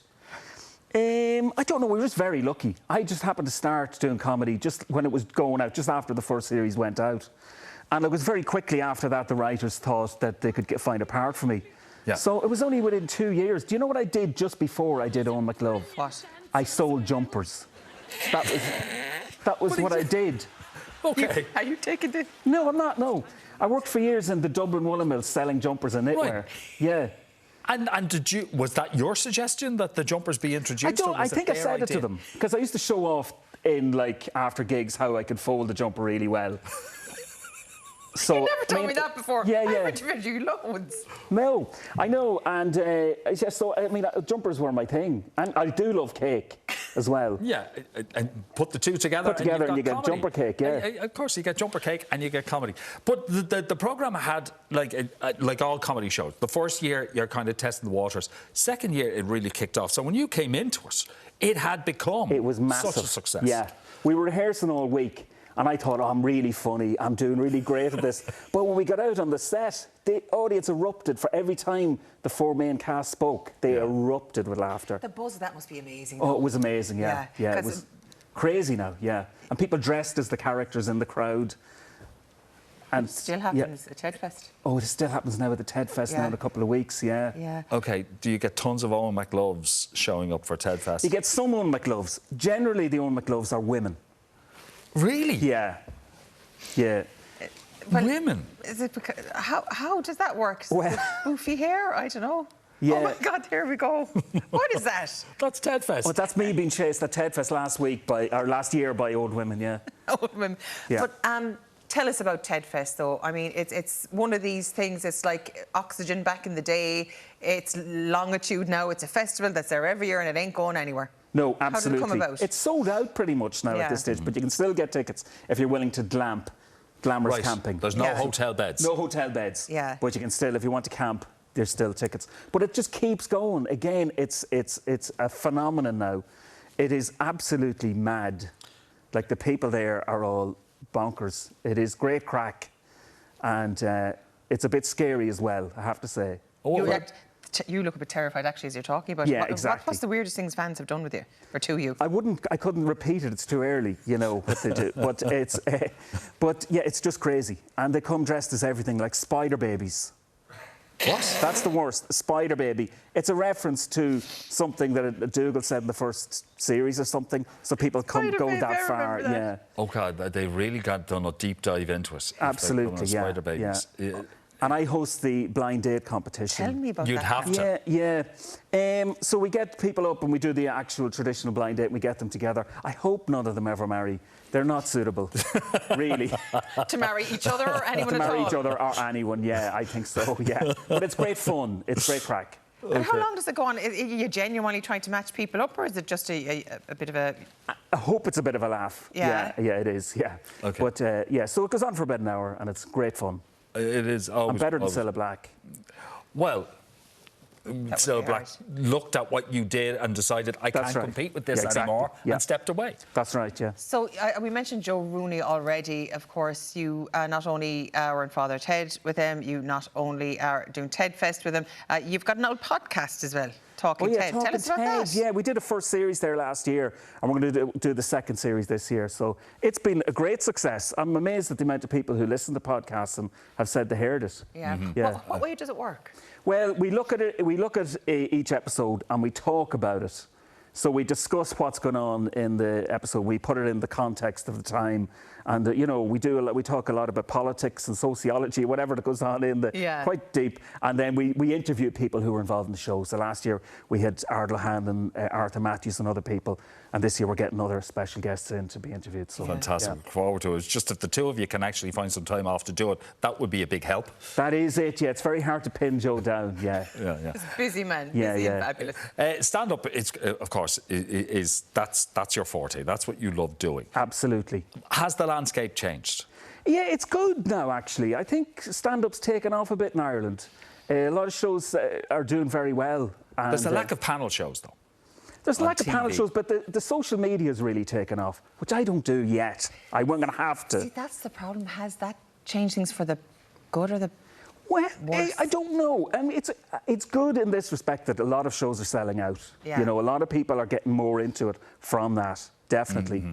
So I'm doing Bray tonight, the Bray Comedy Festival, the Harbour Bar, if you want to come on. Brilliant. Something to do. That's where it'll be. But has the audience changed, though, since? Are people so glad to be back out and about? Definitely. Or are they still reserved when it comes to... No, they're not reserved. They're delighted to be out overall. Definitely. I think it's easier now. It's better now since we came back. Yeah. OK, Sarah Pascoe was on with us yesterday, and she said she loves coming to Ireland and playing gigs here. But it's always a challenge because the audience are as funny as the English comedians who come over. So she says she has to up her game whenever she stands in front of an Irish audience. She's probably saying that you have an advantage because you're an Irishman in front of an Irish audience. But we do give back to comedians. I know it's called heckling. But, yeah. Bill Burr, I think, I heard he did a show in Ireland, and he talked about how his childhood could be difficult. He talks about some difficult thing in his childhood. And normally, like American audiences go, oh my God, he's had a terrible childhood. In Ireland, when he said it, everyone went, oh, like this, sneering. He couldn't believe it. They don't give you a second, they don't give you any sympathy whatsoever. Yeah, but what is it like, though, being out when the audience is good and the vibe is good and the laughter is there? There must be no feeling like it. No, absolutely. It's the one thing over lockdown you forget is how much of an adrenaline rush you get over, after a gig. And you have to handle that. Like, you get really buzzed at the weekend, you're gigging, you're buzzing, and then there's a big come down a few days after. You're saying, I want that buzz again. Yeah. Addictive. Yeah, it is addictive, absolutely, yeah. So what lies ahead for you now, I suppose, with you've got, you were saying you're Bray tonight? Bray tonight, yeah. And next week I'm in Listowel in Mike the Pies. It's a great comedy venue. It's been going for years. So that's next Saturday. OK, and then Ted Fest is coming up. Yeah, and we're also doing Comic-Con as well. Myself, Joe Rooney, Michael Redmond and Ben Keaton. We're all doing Comic-Con. We're going to be signing autographs, doing selfies. Oh, my God. You'll be standing up there with Batman. Batman, absolutely, yeah. And Spider Pig? No. What? Spider Baby. Spider Baby. Exactly. There you go. Yeah. No, thank you so much for joining us on the show today. I know Ted Fest is practically sold out, but sure, there's a few glamping tickets. Glamping. Yeah. You get your glamp on. And no one went after him, he'd be traumatised. Okay, and he came in with a sore hand as well, God love him, so it's good to see him. Oh. Okay. Now, accommodation on Inishmore may be booked up, but you can still get your hands on those coveted Ted Fest tickets. Just head on over to tedfest.org.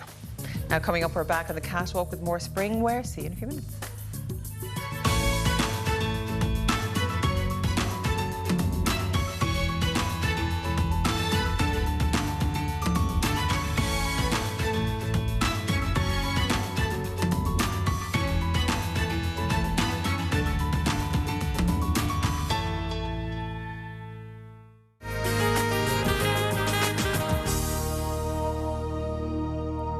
Welcome back. The days will soon be getting brighter and the colours in our wardrobes will be too.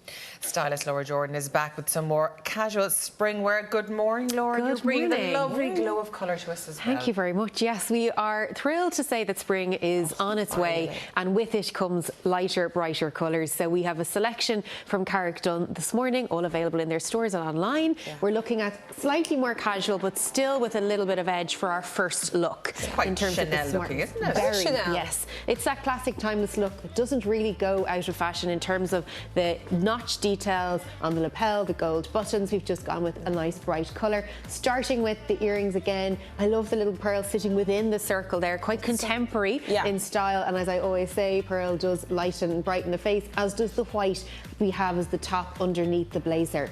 So this gives that kind of fresh feeling and look. And what we've put it with here is a really simple pair of jeans to work for weekend, would also be gorgeous with a tailored trouser, potentially in navy or even white as it comes to something more formal. So again, that dress up, dress down is very important. You can see just the lovely detail on the side of the blazer there. These are the small things that really make a difference, particularly when we have that houndstooth print. It's nice to see the frayed edge because they're two-tone. If you had, like one colour, it might look a little less deliberate or considered. And then with the buttons through the centre, a lovely little cut down to flatter in underneath the bust down towards the waist. And then the crossbody bag here again, really simple colour. That taupe colour sort of matches nothing but everything when we're putting items together. It's a kind of a fail-safe staple for the wardrobe coming in towards spring summer. And a really simple jean here. This is from the Denim Club, and then just paired it with heels for this occasion, but you could easily do it with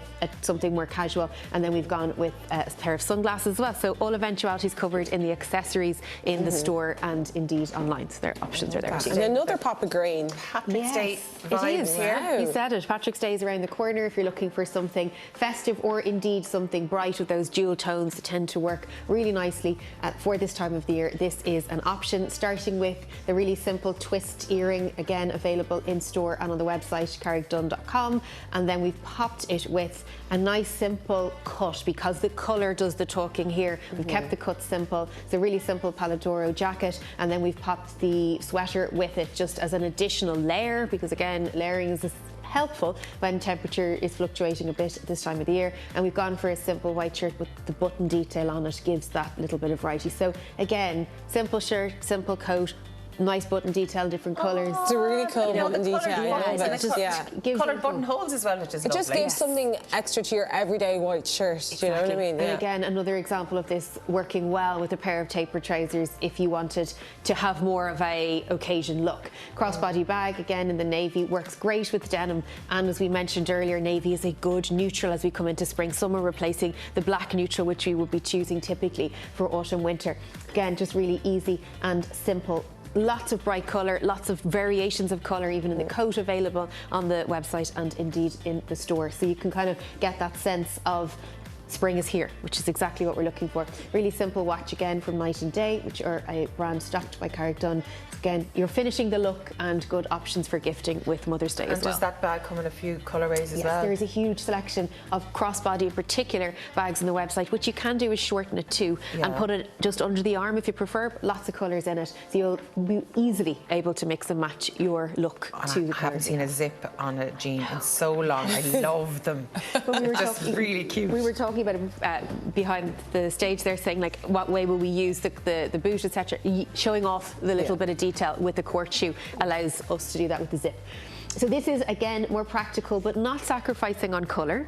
But we have to keep ourselves more realistic to the fact that it is Ireland, it does rain. Starting with the scarf, bringing in those kind of more muted tones. Again, would be gorgeous if you had like a powder blue jacket or a light pink. You know, you just wanted to pull something together using the scarves to do that. We have the Kelly & Grace Rain Mac, which is waterproof, and it has a lovely polka dot lining inside as well, which you can see on the cuff there. So a helpful colour pop, which is also practical, and there's a drawstring too if you want to make it a little bit more fitted to your shape.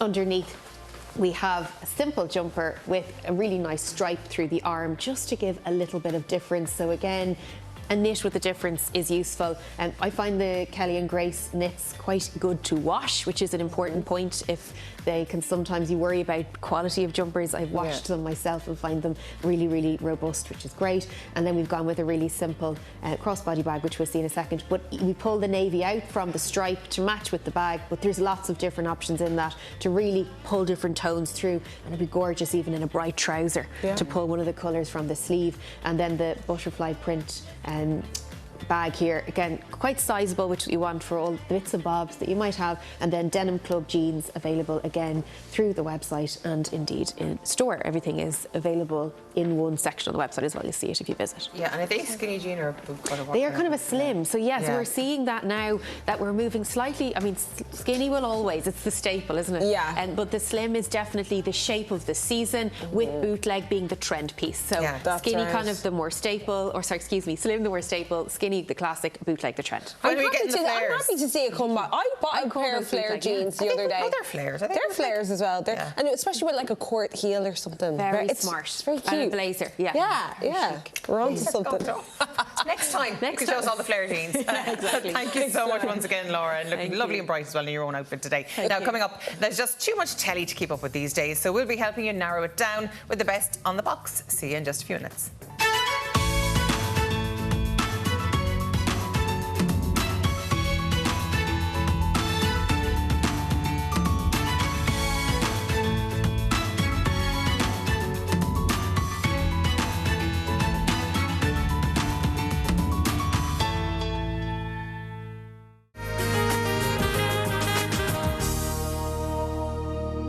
Welcome back. Now, it might be nominated for 8 Oscars and 9 BAFTAs, not to mention the 3 Golden Globes. It's already won. But we have to ask, is Banshees of Inisherin really any good? I know. Ahead of its TV premiere on Virgin On Demand this week, future Oscar nominee Cillian O'Sullivan will be telling us if Banshees is really worth all the fuss. Is it? Go on, it is, yeah. It is gorgeous. Yeah. It is just visually beautiful to watch, but then also the themes of it. It's about heartbreak and love and friendship and family. There's just so much.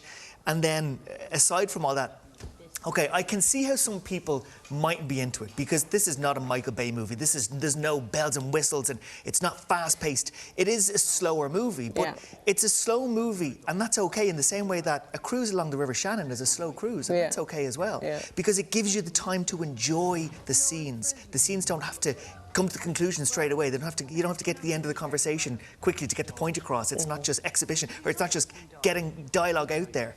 It's sitting with the thoughts and sitting with the scenes, and then that all with this gorgeous backdrop. And apparently, the West of Ireland, this is like not as if they didn't need a tourist bump, but after COVID and everything else, they're flat out now because people want to come and see this side of Ireland. The Americans, though, are arriving in to see this side of Ireland thinking, oh, so you don't actually still live like that? I know, right? Yeah. It does say it's in the 1920s. Like, come on. Yeah, I know. it said in 1923, but I think some of the Yanks thought that, and they probably still think that that's how we all live, you know? Yeah. They do. Yeah, well, I got here on my horse and cart this morning. But well, they'll be in for a great surprise anyway. So that's on Virgin TV On Demand this Wednesday. But next we've The Reluctant Traveller with one of our favourite actors. Eugene Levy.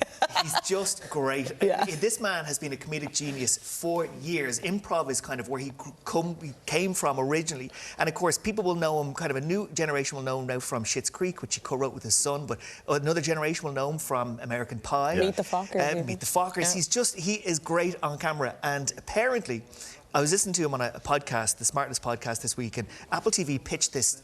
The original concept was for him to go and have the most amazing experience in hotels all over the world, and he was like, oh, I'm not really into it. And they kept asking his agent, and he eventually said, maybe if I tell them myself, then they'll get the message that it's a no.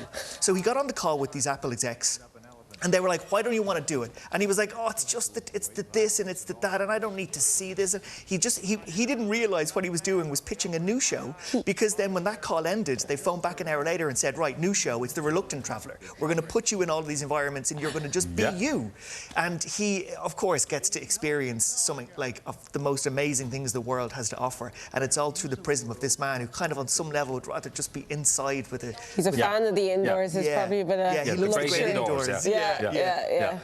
But we do see, and he does say that he was stopped in his tracks when he was in Africa. On safari, on safari. And he gets real first-hand experience with what's happening with poaching over there as well. So it's not just like, this isn't just like a poking fun, having crack. Let's put this guy out of his comfort zone every week in a different place. There's actually is a learning experience for him as well, and then us, the viewer, get to. That's on Apple TV. Apple TV, that's from Friday. And we have Love Style Repeat, a show I was involved in a little bit. This is on the Virgin Media Player, which is available now. I wanted to ask you about this. You got to meet John Paul Gaultier. That's like... It was great, because this show really, gets down to the pillars of fashion, like sustainability, which is really trendy now, but then also it tackles size, inclusion and diversity, but in a really fun way. And I got to go to London, I watched his Fashion Freak show, and absolute icon John Paul Gaultier, and let me tell you, it was so fun. He's 71 years old, but it was like I was talking to a teenager of some sort. His spirit is just beautiful, and he was so excited still about what he was putting on and all of the art he displays, and he was the first designer to put a full-figured woman on the catwalk before anyone was doing it, so he is just a great... He retire? He retired, and he came back in 2022. Olivier Roosting, who's the creative director of Balmain, was doing a show in his honour for Jean Paul Gaultier, and it was a wild success. You had all the biggest stars there, so he's still in the game. It's a great show to have. But he came out of retirement, did this. You interviewed him, and then he retired again. So what did you say to him that made him retire again? I don't know. I don't. All I can tell you is that he had a career high. Being that's what interviewed by you, and then it was like, I'll never top this. It can't get any better than this. And he walked out. He was in a Canadian suit, all denim. He's known for his denim, and he was just like, so where do I lead? Like, he's the coolest cat. Cool. So that's available now. The root of this show ultimately is about sustainability and stepping away maybe from fast fashion. And one thing they do with Louise Cooney's wardrobe, which I thought was great, they completely gut it, they bring it into a warehouse and they hang it all up, and then she has to go through all the pieces, because how many of us have clothes in the back of our wardrobe that we forgot about or don't even know we still had? So it's stuff like that, exercises like that, I think are really cool. I think I found a jumper in my wardrobe the other week, and I've had it so long, I had to give it a gold watch. It was there so long. Italian 90, was it? Yeah. We're all guilty of it, aren't we? Absolutely, yeah. So that's great, and that's available now for you to watch on the Virgin Media Player. OK, Drive to Survive. It's season 5. Wow. And... I mean, what more is there to say about this? What a year for it to follow. So this is a documentary series that for the last number of years has been following the Formula 1 season. And off the back of this then, we've got similar series about the tennis world, similar series now about the golf world. They're really well put together. They have full access. I mean, full access. This is like the stars of the show are the racers, are the drivers, are the team behind the scenes, everything. And this season of Formula 1, there have been more new rules and new restrictions applied to the vehicles than ever before. And this is the first time in a long time there's an opportunity to really upend the pecking order, and the people who are usually doing very well, it's not guaranteed anymore. Well, we were talking about this because I did watch it, my boyfriend is a fan, and it's true, if you've two drivers from like the same, like Red Bull or Mercedes, they might tell driver number 2, you better stay back and let this one win, even if he is surpassing him. So it's very interesting to learn all the ins and outs of Formula 1, I guess. It's, at the end, because if your win means that the person in second place doesn't get as many points, but if the overall leaderboard would benefit the other person being first. So there is that kind of pull over a little bit. Just sorry about you, mate. And you had a great race, but and you you might be winning, but we don't want you to win. That's it, yeah. But obviously, with the huge success of it now, was it true Max Verstappen didn't want any involvement in it? I think he might be making an appearance. Some teams are coming into it now. So the first season, Ferrari and Mercedes were like, this is beneath us. We're not doing a documentary. No access. But then the show got so big that they kind of couldn't say no. So they are involved, and that's what happened. A show like this gets so big, and look, if you're a part of Formula 1 as a business, you can't deny this is bringing new fans on board. This is growing the business. So then they're going to be encouraged to get involved. Well, they say the Formula 1 is the most glamorous sport in the world. So, it's going to draw a crowd to a series like this. To be able to go in behind the pit and see what's going on. And the beauty of Netflix is that if you're listening to this and thinking, I'll be into that, and even if you're not a big Formula 1 racing fan, there is still drama and there is still a lot of stuff to get you involved in. So the first 4 seasons are up there on Netflix for you to binge before the 5th season drops. OK, which is Friday. So you ring in sick to work because you're going to be watching a lot of Drive to Survive between now and Friday. The Consultant. So this Amazon Prime original, Christoph Waltz, I mean, I'd watch him read the phone book. I think he's brilliant. He's great. He can play this creepy, kind of evil genius figure so well. This is a tech firm, right? They're a gaming app essentially, and this is a new consultant that comes in to shake things up, and he brings his own interesting way of clearing out people and. I don't want to give too much away. It's brilliant. He's a bit sinister, but you love him. He's diabolical in the way he operates. But again, the beauty of these big streamers like Amazon, like Netflix, like Apple, is that they have the money to get A-list movie stars, Oscar-winning movie stars, to appear in TV series. So for us at home, I mean, it's just the best time ever to be sitting watching the box. Has he ever played the good guy? I don't know what that would even look like, It's a bit of a typecast. He is playing a very sinister, very evil sort of... It is what he's good at, I suppose. I mean, I better stick to it if he's great at playing the villain. Exactly. Look, if you know your lane, stick to it. And it's obviously working for him, but it will be interesting to see if he does ever do a real against-type role and appear in some kids' comedy or something, God knows. And that's on Prime from... Friday. The Consultant. Good to see you, Killian. So much good, Teddy. Thank you, Killian. Now, earlier in the kitchen, we showed you how to make vegan pancakes, and here's a reminder if you'd like to make them yourself at home.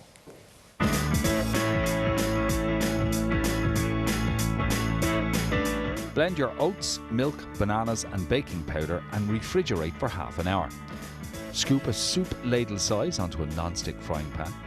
Add sweet fruit to the mixture as it fries, then flip once you see air bubbles. Keep flipping, then toss onto a plate with as much fruit as you like and just a touch of maple syrup.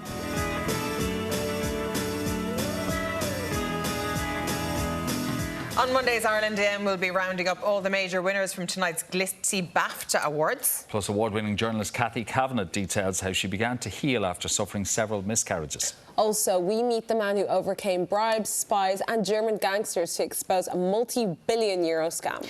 Join Tommy, Muireann and Alan for Monday's Ireland AM from 7. Now, you remember earlier we were talking about vegan pancakes and I said, actually, when I came in this morning, there was a bowl with a pancake mix done because the youngest fella came in. That's what I woke up to, and that's what his mother woke up to. And, like, he left that there with the ladle. He wants them for his breakfast. Yeah, so does he want... enjoy as well. Enjoy, with a love heart. So was it for Jenny to enjoy herself or enjoy making them for me, man? To enjoy I think you got it right on the second one. But she might be allowed to have one or two herself. Oh, isn't that lovely? Isn't that really nice? So kind. Oh, but hang on a minute, fair play to him for making it. Just, you need to make 2 bowls for Tuesday, Alex. I wonder what they would taste like, you know, if he had 1 or 2 scoops making that pancake batter. Has he forgotten an ingredient or two? Sure, you'll find out. We'll find out when we start eating them. Earlier on, we were asking you at home whether or not you think an Irish actor is going to win at the BAFTAs, considering the clatter of them that are nominated this year. Well, wait till you see it. The poll results are 82% of you say yes, and only 18 said no. So hopefully that's a harbinger of We're good super for tonight. optimistic. I'm loving that. Yeah. Louise says, what are the chances if Paul Mescal wins? Still Colin McBride again? No, we won't let that happen. No, we won't let that happen. Himself Somebody anyway. probably will. Somebody will. Not enough people are talking about how novel it is for a film to show off the Irish countryside like Banshees. A lot of big productions set in Ireland use green screen, and you can always tell. Well, it's great to see Ireland being shown off in such a fantastic way. Wait and see all the goss on that tomorrow. Take care. Have a great week. We'll see you back here on Friday. Take care. Bye-bye.